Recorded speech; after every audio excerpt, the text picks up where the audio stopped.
हाय। तो कैसे हैं आप सब लोग। मैं रवि आपका फिर से स्वागत करता हूँ आपके अपने यूट्यूब चैनल साकार कोचिंग क्लासेस गुना में।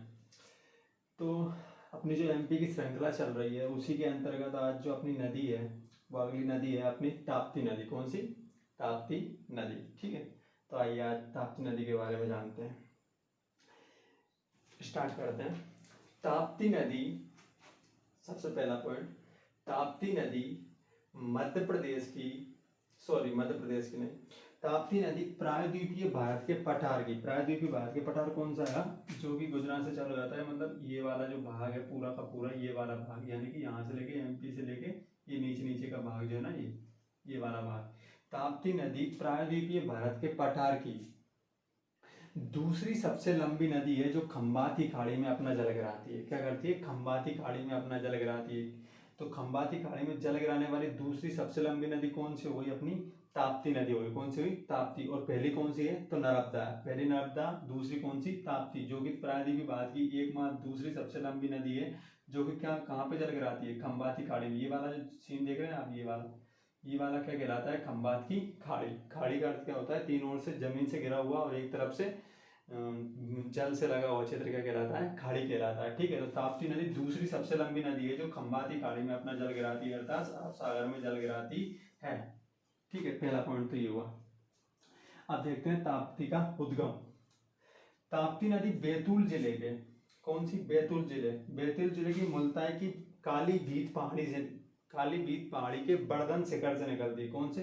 बैतूल जिले के मुल्ताई की काली भीत पहाड़ी। कौन सी? मुल्ताई पहाड़ी कहते हैं अपन, काली भीत पहाड़ी के बड़दन शिखर से निकलती है। कौन से शिखर से निकलती है? तो बड़दन शिखर से निकलती है। और ये सब चीजें मुल्ताई पहाड़ी या काली भीत पहाड़ी कहाँ पड़ती है? तो सतपुड़ा श्रेणी के अंतर्गत आती है। कौन श्रेणी के अंतर्गत आती है? तो सतपुड़ा श्रेणी के अंतर्गत ही आती है। तो मुल्ताई की काली भीत पहाड़ी के बड़दन शिखर से निकलती है और ये किस में पड़ती है? तो बैतूल जिले में पड़ता है। ये कहाँ पड़ता है? तो बैतूल जिले में पड़ता है। ठीक है, ताप्ती यहाँ से निकलती है और कहाँ पहुँचती है? भैंसदेही तहसील में पहुँचती है, जो कि बैतूल जिले की एक तहसील है। भैंसदेही तहसील में पहुँचती है। ठीक है, ताप्ती नदी यानी काली भीत पहाड़ी से निकलने के बाद कहाँ पहुँचती है? भैंसदेही तहसील में पहुँचती है। और भैंसदेही तहसील में ये क्या करती है?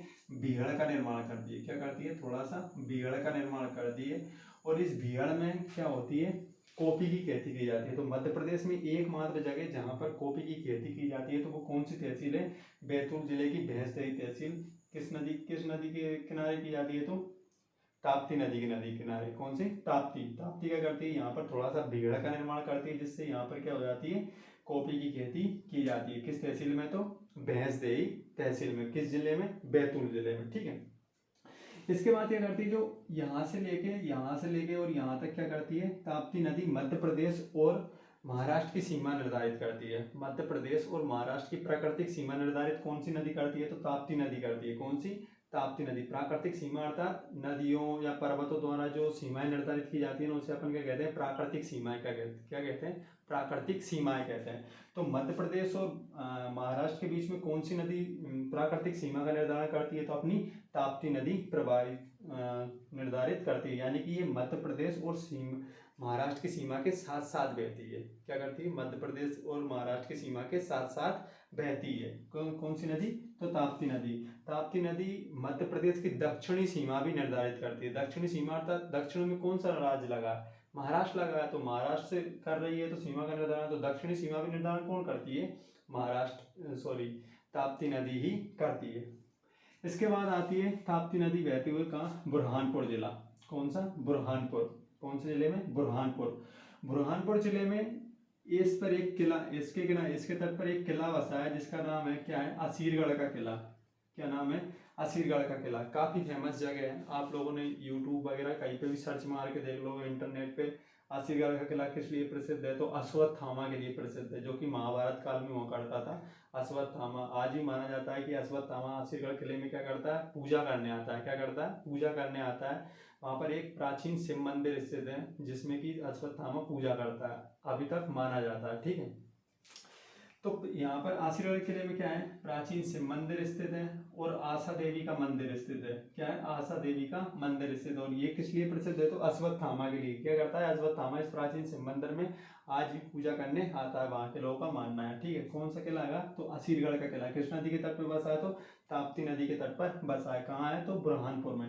बुरहानपुर में एक जगह है जो नोटों के लिए या पैसों के लिए प्रसिद्ध है, तो कौन सी जगह है, वो नेपा नगर है। कौन सी, नेपा नगर। ठीक है, इसके बाद में आते हैं, तो इसके बाद में क्या करती है, जो ताप्ती नदी है वो कहाँ चली आती है, महाराष्ट्र से। इसके बाद मतलब दोबारा यहाँ से कहाँ से, मध्य प्रदेश, और कहाँ गई थी थोड़ी देर, मध्य प्रदेश और महाराष्ट्र की सीमा के साथ बहती है, फिर बुरहानपुर में आती है। बुरहानपुर के बाद थोड़ी देर मध्य प्रदेश में, थोड़ी देर बुरहानपुर जिले में बहने के बाद में दोबारा महाराष्ट्र में चली जाती है, और महाराष्ट्र से निकलने के बाद कहाँ चली जाती है दोबारा, फिर कहाँ आती है, गुजरात में आती है। यानी कि 3 राज्यों में प्रवाहित होती है, महाराष्ट्र, मध्य प्रदेश और गुजरात। गुजरात में इस पर एक 2 परियोजनाएं स्थित है। एक है उकाई परियोजना। कौन सी परियोजना स्थित है, उकाई परियोजना। उकाई परियोजना कहाँ स्थित है, तो सूरत में स्थित है। किसमें, सूरत में। तो सूरत किस नदी के तट पर बसा है, ताप्ती नदी। कौन सी नदी, ताप्ती नदी। भड़ोच किसके तट पे बसा है, तो नर्मदा नदी के तट पर। ठीक है, तो ताप्ती नदी के तट पर कौन सा शहर बसा है गुजरात का, सूरत। और जबकि मध्य प्रदेश का कौन कौन सा बसा है, तो एक नेपा नगर, बुरहानपुर और बैतूल। मध्य प्रदेश के 3 बसे हैं। ठीक है, बैतूल, बुरहानपुर और नेपा नगर। नेपा नगर नोटों के लिए प्रसिद्ध है। ठीक है, और ये कौन सा है, सूरत है। सूरत से यहीं पर एक परियोजना और है, काकरापात परियोजना। कौन सी, काकरापात परियोजना। काकरापात परियोजना से क्या है, ये कौन सी परियोजना है, ये एक सिंचाई परियोजना है। क्या है, ये एक सिंचाई परियोजना है। कौन सी परियोजना है ये, काकरापात परियोजना एक सिंचाई परियोजना है। यानी कि सिंचाई बांध है। 2018 में यहाँ क्या कर दिया गया, 2018 में यहाँ से एक नहर निकाली गई है।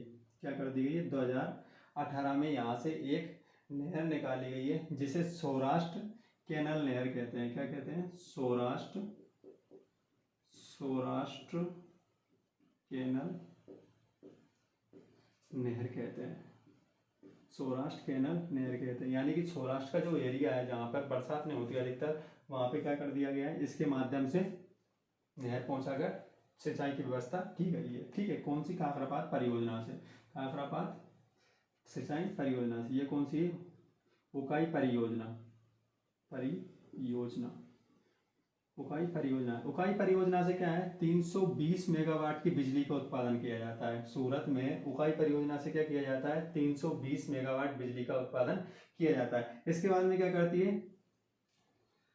ताप्ती नदी खंबाती खाड़ी में जाके अपना जल गिराती है। क्या करती है, ताप्ती नदी खंबाती खाड़ी में जाके अपना जल गिराती है। ठीक है, चलिए अब आगे देखते हैं, ताप्ती नदी के उपनाम कौन कौन से हैं। ताप्ती नदी के उपनाम, ठीक है, उपनाम देखते हैं। ताप्ती नदी को सूर्य की पुत्री भी कहा जाता है। क्या कहा जाता है, ताप्ती नदी को सूर्य की पुत्री कहा जाता है। और सूर्य की पुत्री कहाँ कहा गया है इसे, तो महाभारत में कहा गया है। ताप्ती नदी को सूर्य की पुत्री किस ग्रंथ में कहा गया है, तो महाभारत में कहा गया है। कहा गया है, महाभारत में। इसका दूसरा उपनाम है सुरसुता। कौन सा, सुरसुता। इसके बाद में आता है पयोष्णवी, पयोष्णी। कौन सा, पयोष्णी, पयोष्णी। पयोष्णी का अर्थ होता है गर्म जल वाली नदी। कौन सी, गर्म जल वाली नदी। यानी कि इसका जल कैसा है, गर्म है। ठीक, पयोष्णी का अर्थ क्या होता है, गर्म जल वाली नदी। ठीक है, पयोष्णी। इसके बाद आता है यमुना की बहन। उसके बाद कौन सा आता है, शनि की बहन। और इसको विष्णु पुराण में क्या कहा गया है, सहस भादो भदवा। क्या कहा गया है, सहस भादो भदवा। किस ग्रंथ में कहा है, तो विष्णु पुराण में। विष्णु पुराण में क्या कहा गया है, सहस भादो और भदवा। ठीक है, और महाभारत में क्या गया है, सूर्य की पुत्री। और पयोष्णी का मतलब क्या होता है, गर्म जल वाली नदी। ठीक, ये कहते हैं इसके उपनाम थे। अब आते हैं इसकी सहायक नदियों पे। कौन सी, सहायक नदियां। सहायक नदियों में इसकी सबसे प्रमुख जो नदी है वो है पूर्णा। सहायक नदियों में जो सबसे इसकी प्रमुख नदी है कौन सी है, पूर्णा है। पूर्णा के बाद बाहुद आती है, फिर आती है गिरना, फिर आती है बोरी, फिर आती है पांचरा और सेवा। कौन कौन सी, पूर्णा, बाहुद, गिरना, बोरी, पांचरा और सेवा। इसकी क्या है, सहायक नदियां हैं। ठीक है, इसमें सबसे प्रमुख नदी कौन सी है, तो पूर्णा इसकी सबसे प्रमुख नदी है। ठीक है, अब आते हैं इसकी लंबाई। तो इसकी कुल लंबाई है 725 किलोमीटर। ताप्ती नदी की कुल लंबाई कितनी है, तो 725 किलोमीटर है। जबकि इसकी एमपी में लंबाई कितनी है तो 333 किलोमीटर है। इसकी कुल लंबाई कितनी है तो 725 किलोमीटर है। उसकी एमपी में कितनी लंबाई है तो 333 किलोमीटर है। ठीक है। पुराणों में कहा गया है कि ताप्ती नदी का जन्म ताप्ती नदी का जन्म आषाढ़ के शुक्ल पक्ष, आषाढ़ जो अभी आषाढ़ लगता है ना, आषाढ़ सावन, इससे पहले का महीना आषाढ़ सावन, ठीक है ना, अपने हिंदी में मानते हो उसे। आषाढ़ के शुक्ल पक्ष की सप्तमी को माना जाता है। किसको माना जाता है? ताप्ती का जन्म आषाढ़ के शुक्ल पक्ष की सप्तमी को क्या माना जाता है? इसका जन्म माना जाता है। ठीक है। ताप्ती नदी के तट पर ही गुजरात में दो बंदरगाह स्थित है। छोटे छोटे हैं, प्रमुख नहीं है। ठीक है ना। तो ताप्ती नदी के तट पर क्या है? गुजरात में दो बंदरगाह स्थित है। कौन कौन से?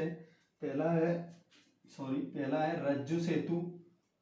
ताप्ती नदी के तट पर दो बंदरगाह स्थित है। कहाँ पे? गुजरात में। पहला कौन सा है? रज्जू सेतु, और दूसरा है स्वाली बंदरगाह। स्वाली, कौन सा?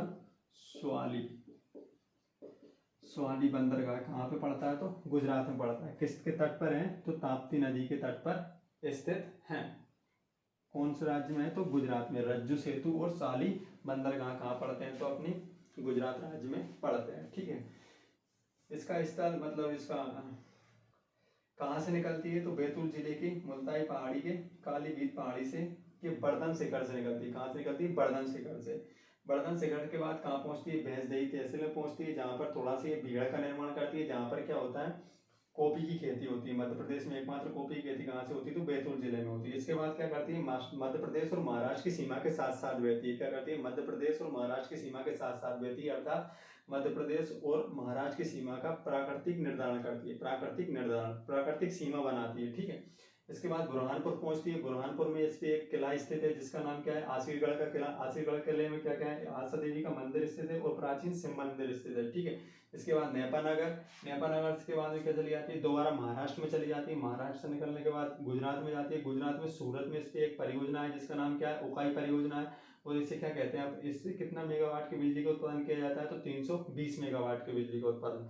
इसके बाद एक और सिंचाई परियोजना है, जिसका नाम है काकरापात सिंचाई बांध है। इससे क्या कर दिया गया है? 2018 में यहाँ से एक नहर निकाल दी गई, जिसका नाम क्या है? सौराष्ट्र कैनल नहर है। ठीक है। इसके बाद फिर कहाँ चली जाती है? खंबाती खाड़ी में जाके अपना जल गिराती है। इसके उपनाम कौन कौन से हैं? तो सूर्य की पुत्री से महाभारत में कहा गया है। सुरसुता, पयोष्णवी। पयोष्णी का मतलब होता है कि गर्म जल वाली नदी। ठीक है। यमुना की बहन, शनि की बहन। विष्णु पुराण में सहस बाधो भदवा कहा गया है। इसे विष्णु पुराण में किस नाम से जाना जाता है? तो सहस बाधो भदवा कहा गया है। इसकी सहायक नदियां कौन कौन सी है? तो पूर्णा, बाहुत, गिरना, बोरी, पांचरा और सेवा इसकी प्रमुख सहायक नदियां हैं। इनमें सबसे ज्यादा प्रमुख कौन सी है? तो पूर्णा नदी है। ठीक है। इसकी लंबाई कितनी है? तो 725 किलोमीटर है। एमपी में इसकी लंबाई कितनी है? तो 333 किलोमीटर है। ताप्ती का जन्म कब माना जाता है? ताप्ती नदी का जन्म माना जाता है आषाढ़ के शुक्ल पक्ष की सप्तमी को माना जाता है। कौन सी? आषाढ़ के शुक्ल पक्ष की सप्तमी को इसका जन्म माना जाता है। ताप्ती के तट पर गुजरात में दो बंदरगाह स्थित है। एक का नाम है रज्जू सेतु, दूसरे का नाम है स्वाली। कौन सा? स्वाली बंदरगाह स्थित है। ठीक है। ये क्या थे? ताप्ती नदी के प्रमुख फैक्ट्स थे। और ताप्ती नदी क्या है? मध्य प्रायद्वीप के बाद के पठार की दूसरी सबसे लंबी नदी है, जो कहाँ जल गिराती है? तो खंबाती खाड़ी में जल गिराती है। खंबाती खाड़ी में जल गिराने वाली ताप्ती दूसरी प्रायद्वीप के पठार की दूसरी सबसे लंबी नदी है, जो कि खंबाती खाड़ी में जाके अपना जल गिराती है। पहली कौन सी है? तो नर्मदा है। ठीक है। अब आते हैं आगे। ताप्ती नदी एस्चुरी का निर्माण करती है। किसका करती है? एस्चुरी का निर्माण। एस्चुरी मतलब ज्वार नदमुख का निर्माण करती है। क्या करती है? ज्वार नदमुख। ज्वार नदमुख क्या होता है, इसे देखते हैं। ज्वार नदमुख और डेल्टा वगैरह आप लोगों ने खूब सुने होंगे, अधिकतर लोग जानते भी होंगे उनके बारे में। इसका सीधा सा फैक्ट मैं एक बता दूं। ये क्या है? गुजरात वाला। मैं थोड़ा सा मैप बना लूं इंडिया का।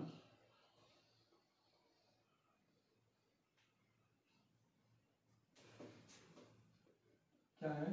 ये क्या है? इंडिया। इतना काफी है अपने लिए। ठीक है। इतना काफी, यानी कि प्रायद्वीप बाद का पठार है। जो भी नदियां, ये कौन सी है? बंगाल की खाड़ी है। ये कौन सी है? बंगाल की खाड़ी। बंगाल की खाड़ी। और ये कौन सा है? अरब सागर। ये कौन सा है? अरब सागर। यहाँ पे कौन सा है? पश्चिमी घाट पर्वत है। ये कौन सा पर्वत है?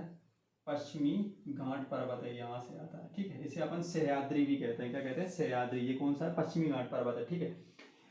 जो भी नदी बंगाल की खाड़ी में जल गिराती है, जो भी नदियां प्रमुख प्रमुख नदियां जैसे कृष्णा, कावेरी, गोदावरी, गंगा, ठीक है, ब्रह्मपुत्र, जो भी नदियां बंगाल की खाड़ी में जल गिराती है वो क्या करती हैं? डेल्टा का निर्माण करती हैं। वो क्या करती हैं? डेल्टा का निर्माण करती हैं। और जो भी नदियां अरब सागर में जल गिराती हैं, जो भी नदियां अधिकतर अरब सागर में जल गिराती हैं, वो किसका निर्माण करती हैं? ज्वार नदमुख या एस्चुरी का निर्माण करती है। सीधा फैक्ट यही है, ठीक है। जो नदियां बंगाल की खाड़ी में जल गिराती हैं वो क्या करती हैं? डेल्टा का निर्माण करती हैं। यानी गंगा, गंगा उदाहरण के रूप में क्या करती हैं? डेल्टा का निर्माण करती है, डेल्टा का। और ये क्या करती है? एस्चुरी का निर्माण करती है, एस्चुरी का निर्माण करती है।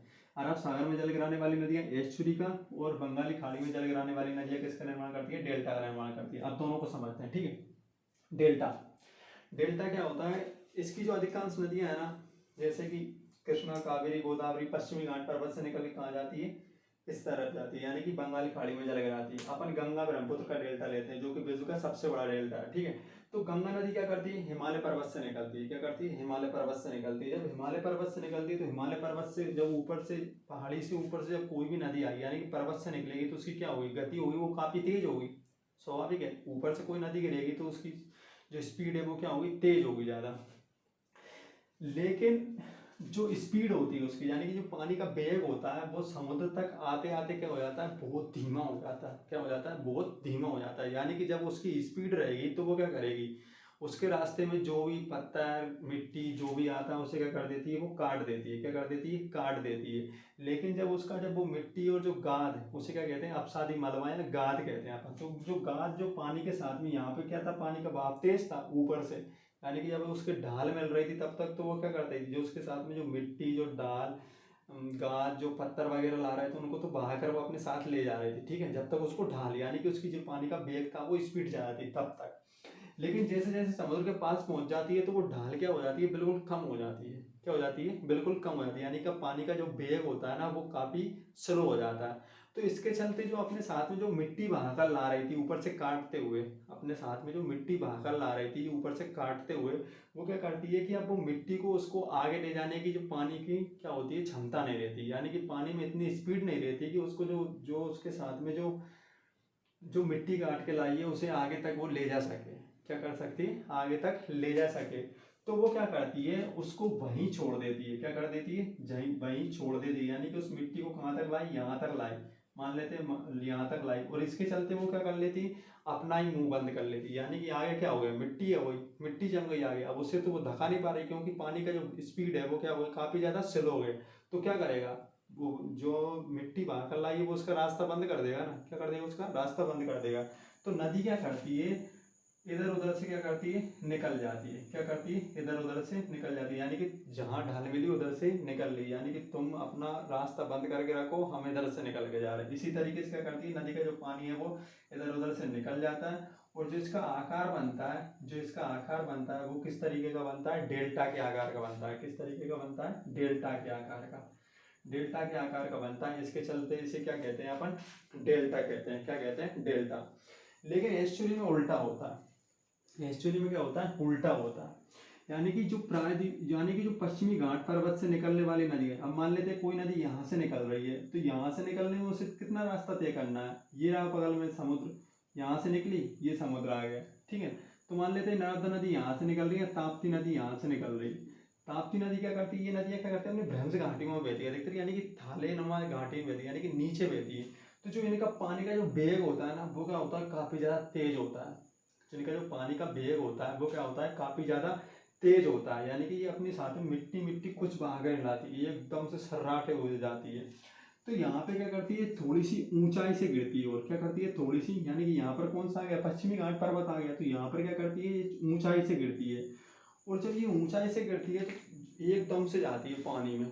पानी में जाती है तो क्या करती है? वो जो समुद्र का पानी है ना उसे तक पीछे धकेलने का प्रयास करती है। ये क्या करती है? पीछे हटाने का प्रयास करती है। किसको? समुद्र को। समुद्र को जब पीछे हटाने का प्रयास करती है तो क्या करता है? जब पीछे हटा दिया, मान लिया क्या कर लिया, पीछे हटा दिया, यानी कि ये क्या है, समुद्र, यहाँ से ये यानी कि यहाँ से थोड़ा सा नीचे आ गई, यानी कि ऊंचाई से गिर रही है, ये क्या है, समुद्र, ये क्या है, समुद्र, समुद्र, ठीक है। तो यहाँ पे इसका जो एक तो मुख होता है वो सकरा हो जाता है, ठीक है, और इसका जो पानी का वेग है वो कैसा होता है, काफी तीव्र होता है, इसके चलते ये गाद मिट्टी कुछ नहीं ला पाती, ठीक है, ज्यादा काट नहीं पाती जगह को।